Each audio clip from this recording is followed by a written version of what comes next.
mag jy vanoggend die teenwoordigheid van die Here voel, maar mag jy so gevul word met die liefde van die Gees van God, dat jy dit graag met ander op deel. Ons gaan geleentheid gee, liewe vriende, dat weer vir Kers aansteek, is dat iets is waarvoor jy wil dankie sê, is dat net 'n gebed is wat jy wil opstuur. 'n Gebed van iets wat jy baie pla. Dan kan jy Kers kom opsteek. As jy hartseer het, kan jy Kers kom opsteek. As jy vreugde het, kan jy Kers kom opsteek, en ons kan vir die Here dankie sê vir dit wat hy vir jou gedoen het. So daar is 'n geleentheid nou om 'n Kers aan te steek. Ek gaan myne aansteek, geleentheid vir enigeen van julle wat wil kom om Kers aan te steek.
Hoe kan ek jou prys gee, sê die Here?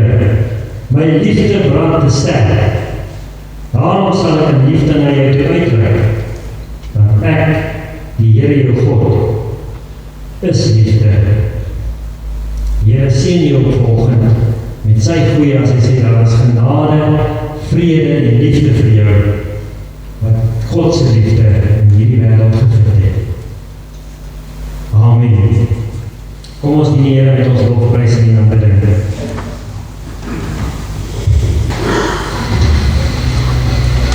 Ons sal.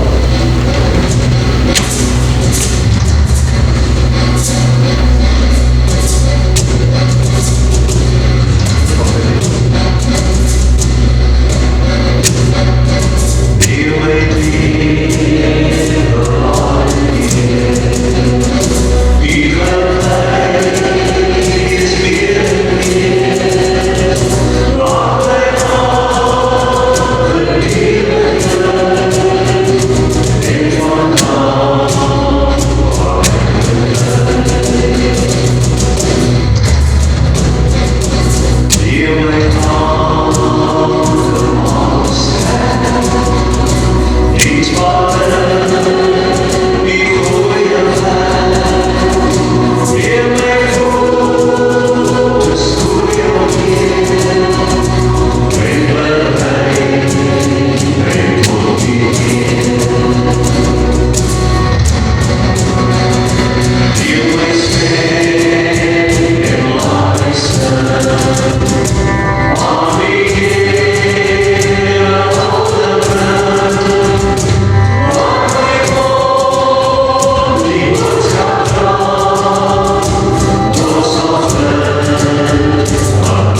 Ons skriflesing is vanoggend uit Paulus brief, 'n kort brief wat hy skryf aan sy vriend Filemon.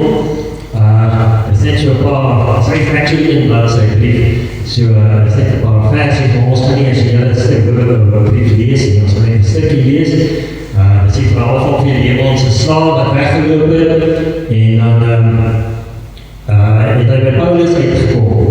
En by Paulus het hy die Here ontmoet en sy verlossing herken. En nou stuur Paulus op terug na Onesimus toe. En hy sê vir hom, hy moet nou nie meer kyk na Onesimus, hy stuur hom terug na Filemon toe. En hy sê, nou moet Filemon nie meer kyk na Onesimus as 'n wegloop slaaf nie, maar as 'n broer in Jesus Christus. Dit is waar die stuk gaan wat ons gaan lees. Paulus gaan eintlik in die stuk wat ons gaan lees, gaan hy 'n groot ophef maak van die liefde wat Filemon oor die algemeen het. En dan die gedeelte daarna, wat ons nie gaan lees nie, dan sê hy vir hom, nou vraag jy om hierdie liefde te deel met die ou wat jy nog nie wou deel nie. So kom ons bid saam. O God, wat in liefde in die wese is, gee U vir ons die liefde in die geesteslig. Mag ons vanoggend die ware liefde nog eens vind. Hoe jy aan 'n kruis sou Uself aan ons in liefde verbind. Gee, Here, U liefde in ons siel en gees. Mag ons beleef dat die Gees altyd naby ons sal wees. Gee ons liefde, hoop, geloof. Mag ons die Gees se krag liefde, die krag wat ons in lewe verbind. Here, God wat liefde is, wil U ons in hierdie dag vergewis van die liefde oorvloedige sorg, sodat ons die kinders kan word. Maak ons verwonderd oor die goeie liefdesband en laat ons dit teenoor mekaar in dade uitbraak. Amen. Van Paulus, 'n gevangene ter wille van Christus Jesus en van ons broer Timoteus, aan Filemon, ons vriend en medewerker, en aan ons suster Afia en aan Archippus, ons medeskrywer, en aan die gemeente wat gereeld in jou huis by mekaar kom. Genade en vrede vir julle van God ons Vader en die Here Jesus Christus. Elke keer as ek bid, dink ek aan jou en dank ek my God, omdat ek hoor van die liefde en trou wat jy aan die Here Jesus en al die gelowiges bewys. My gebede is dat die gemeenskap wat jy deur die geloof met ons het, jou 'n dieper insig sal gee in al die goeie dinge wat ons vir Christus kan doen. Jou liefde het vir my groot vreugde en bemoediging gebring, omdat jy, broer, die harte van die gelowiges verkoop het. Lees net tot daar. Liefde bring vreugde. Wanneer ons mense liefhet, bring ons vreugde in hulle harte in. Ons kan maar net getuig van die vreugde wat ons ervaar as ons bewus is van liefde wat iemand teenoor ons leef. Liefde bemoedig mense. Dit gee vir ons hoop om vorentoe te gaan, om uit te sien na 'n toekoms. Liefde verkoop ons lewens, soos wat vars water ons verkoop wanneer ons los is. Liefde lees ons los na God, na aanvaarding, na moed, hoop. Ons kan hierdie liefde nie net wil ontvang nie. Ons moet dit ook aangee. Ons moet dit verder neem. Ons moet lief hê soos wat ons lief gehad, sodat God ons lief gehad het. Of soos wat ons lief gehê word deur God. Dis die standaard wat Jesus ook gaan stel as hy sy disciples in Johannes 13 sê, ek gee julle hierdie een gebod, julle met mekaar lief hê. Ons moet die mense rondom ons verkoop met dieselfde liefde wat ons van Jesus ontvang het. Maar die liefde wat Jesus kom verkondig, geld nie net vir die mense wat wie ons hou nie. Dit geld ook vir daardie mense wat ons seer gemaak het, of daardie mense wat ons in die lewe gedrop het. Ons vlak van liefde moet nie ingeperk word deur die teleurstellings wat ons van ander mense langs die pad beleef nie. Vreugde en hoop wag vir ons, as ons liefde tot so ver oor die grense heen kan uitstrek, as wat ons nie gedink het moontlik is nie. En dis in hierdie situasie wat Paulus skryf aan Filemon. Paulus doen 'n beroep in hierdie brief op Filemon om sy regtelike slaaf Onesimus in dieselfde liefde te aanvaar en te versorg as wat hy Paulus sou aanvaar en versorg het. Paulus, Filemon moet nie onderskeid maak in die aanvaarding en liefde nie. Hy moet ook nie net die lief hê wat hom sou terug lief hê nie. Hy moet vooruit lief hê, sonder om iets terug te verwag. Hy moet lief hê sonder om terug te krabbel in Onesimus se verlede. Nou, as Onesimus terugkom, is nie die tyd om hom vernederend te bly herinner aan sy verlede nie. Nou is dit nodig om vorentoe te beweeg in die liefde. Onesimus kom terug om reg te maak. Al weet hy verdien eintlik Filemon se straf. En die straf destyds vir 'n regloopslaaf was die dood. Maar Paulus maak 'n beroep op Filemon om nie daardie weg te volg nie.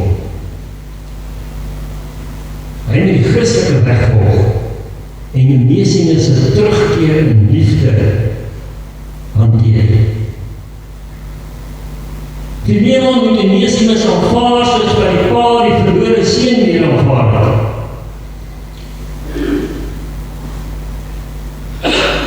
Met sy terugkeer huis toe, moet Onesimus so toegevou word in onverdienstelike, onbegryplike, onvoorwaardelike liefde, dat hy nie meer sal wil wegloop nie. Dit moet hom so tuis laat kom dat hy nêrens anders wil wees as by die liefde wat hy van Filemon ontvang het. Hy moet tuis kom, inpas, want in die geloof, so moet Filemon onthou, lê ons vreugde en hoop in die feit, dat ons in liefde teenoor elke mens leef. Liefde maak ons broers en susters, nie vyande en baase en slawe nie. Ons moet onsself afvra, tot watter mate ons die liefde van Christus wil leef in die wêreld. Die kwaad en die haat en die onmin is maklik om uit te kom. En ja, ons het soms baie goeie redes om kwaad te wees, om in 'n oomblik haat te ervaar, om ongelukkig te voel teenoor iemand wat ons seer gemaak het. Net soos wat Filemon alle reg gehad het om kwaad te wees omdat die Onesimus weggeloop het. En die ding is, wanneer ons so voel, is straf die eerste gedagte wat in ons kop opkom. Partykeer selfspraak. Iewers moet daar toch eers geregtigheid geskied voordat ons kan vrede maak met die persoon. Paulus sê, hy vra van Filemon om verby al daardie dinge te kyk. Skuif sy soeke na geregtigheid vir 'n oomblik een kant toe. En kyk na die mens Onesimus voor hom. Hy moet Onesimus nie sien as 'n regloop slaaf nie, maar as die teruggekeerde verlore seun. Onesimus is nou volledig deel van die familie van Christus in Filemon se huis.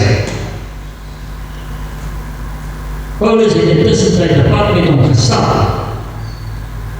Vir Paulus is Onesimus nie meer 'n regloop slaaf nie, want hy het die Here Jesus leer ken. Hy is nou 'n nuwe seun. Dit Dit is asof hy in hierdie tyd voor Paulus groot geword het in die geloof. Ons soeke na geregtigheid is gewoonlik ons een groot struikelblok in die lewe van liefde. Die probleem in die liefde en die genade wat Jesus kom bewys het, is dat het vra dat ons die soeke na geregtigheid op die agtergrond moet skuif. Maar om geregtigheid op die agtergrond te skuif, beteken nie dat elkeen nou wat hom wegkom met wat hy of sy verkeerd gedoen het nie. Dit beteken nie dat ons nie so gedryf moet word deur ons soeke na geregtigheid, dat ons die persoon wat hier voor ons sit nie meer raak sien. Ons vergeet van berou en genade. Dalk ook van pyn na die ander persoon se lewe waarvan ons nie eens bewus is nie. Want ons aandrang op ons reg tot geregtigheid is groter as die waarheid van God se genade en liefde wat in ons lewens behoort by te speel. Reg en geregtigheid sal wel geskied. Maar ons moet die reg om te oordeel aan God oorlaat, sê Paulus vir die Romeine. As daar 'n misdaad gepleeg is dit die staat se taak om daardie reg en geregtigheid te laat geskied. As die persoon met seer gekry het of persoonlik seer gemaak is, vra Paulus dat ons die oordeel aan God sal oorlaat. Ons moet eerder na die liefde soek en dit nastreef. Ons moet lewe in aanvaarding van mekaar en van ander mense.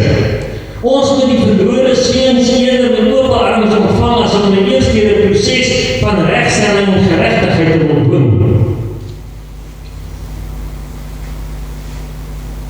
Ja, genade kos ons iets.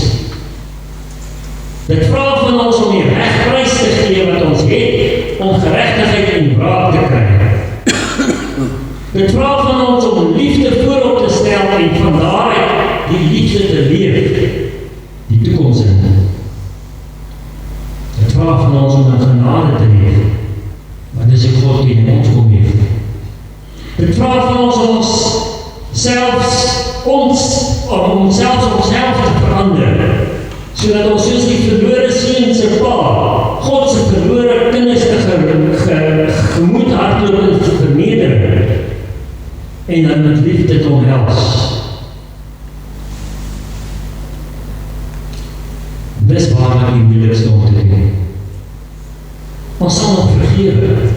Ons sal nog oorsien of miskien op omstandigheid en dan ons reg op geregtigheid prys gee. Maar om die een wat seer gemaak het, sonder met oop arms weer te ontvang, dit is net nie te veel gevra. Dis byna menslik onmoontlik. Trouwens, ek sou wil sê, dit is menslik onmoontlik, omdat uit ons eie reg gekry. Ons het die krag van God se gees nodig. Liefde is immers 'n gawe van die Heilige Gees. Ons moet bid vir die volheid van hierdie gawe uit die hand van die Gees, die enigste een wat dit vir ons kan gee. En ons moet die gawe ten volle inspann.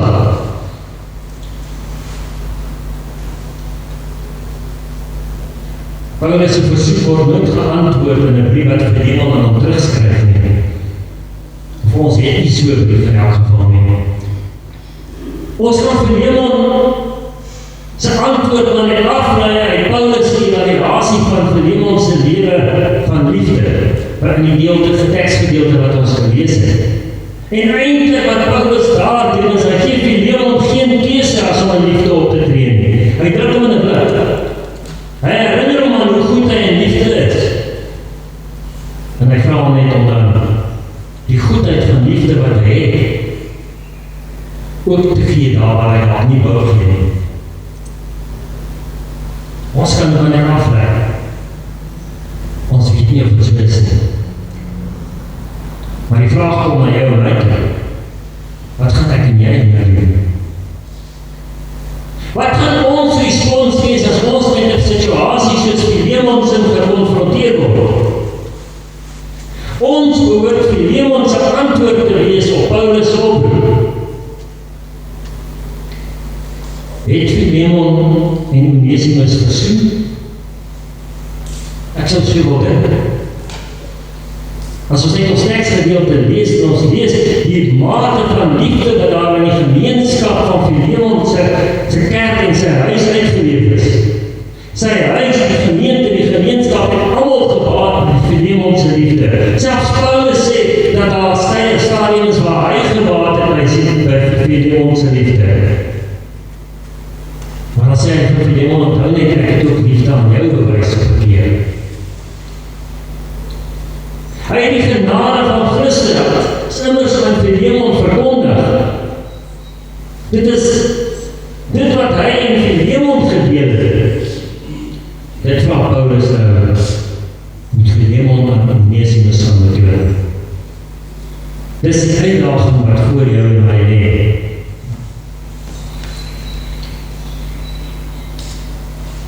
Ons sien ons gemeente as 'n gemeente waar ons aanbid en dien. As 'n gemeente van liefde en genade. Menige persoon het al bely dat hulle hier met liefde en met genade ontvang is. En is alles wonderlik. Maar hoe ver sal jy gaan om daardie liefde te betoon? Tot waar en tot by wie trek jy die kring van wie kwalifiseer vir liefde en wie nie? Paulus se versoek aan Filemon is om die onmoontlike moontlik te maak. Hy moet liefde en genade betoon verby die punt waar hy het gewoonlik sou doen. Hy moet trouwens alle grense afbreek, sodat selfs iemand soos Onesimus, soos 'n kind in die huis sal kan leef.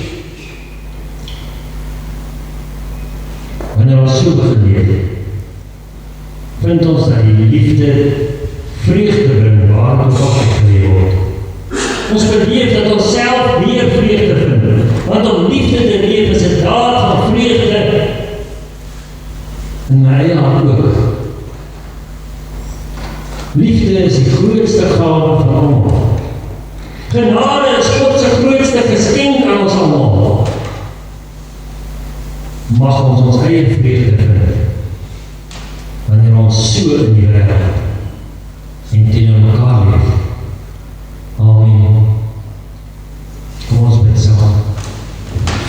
Jesus, ons Here en Verlosser, ons loof U vir die grootheid en goedheid van U liefde. U het vir ons kom wys wat ware liefde is. U het aan die kruis vir ons U liefde kom gee, dit onvoorwaardelik oor ons uitgestort, in ons gees ingestort. U kom vra ons nou om iets van hierdie liefde verder te dra. Dit te weerkaats na die mense rondom ons. Mag daar toch, Here, net 'n stukkie van die liefdeslig op iemand anders val. Mag ons toch net ergens iets van die liefde bring. Die liefde wat U vir ons elkeen bedoel het om te hê. Al is ons lig maar dof of skief. Mag dit tot liefde verander bied, sodat die wêreld ook iets van U liefde kan geniet. Amen. Kom ons hier ons offergawes vir die Here.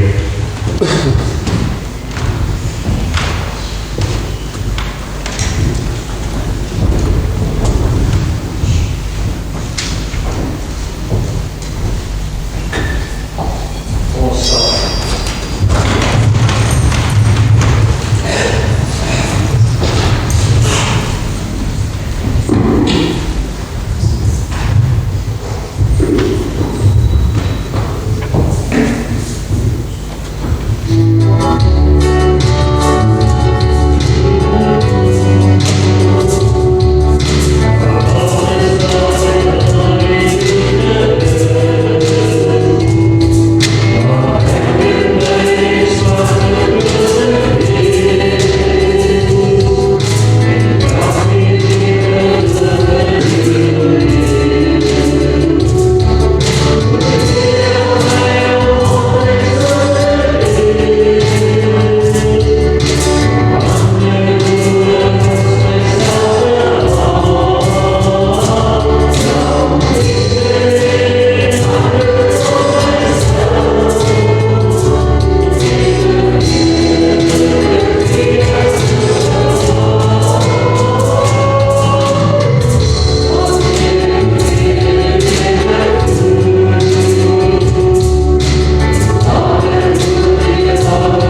vriend, jy kom teedruk, vandag is die koek gratis, so jy kan net kom drink, kom saam kuier en bietjie lekker koffie en thee drink, kom geniet dit saam met ons saam, vir die Moedersdag wat volgende week is, dat is waar ons drink vandag teen.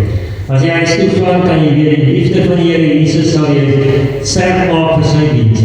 Die krag van die Here Jesus Christus sal jy nader trek aan hom. En die Heilige Gees se vreugde sal jy vervul om in liefde te gaan leef.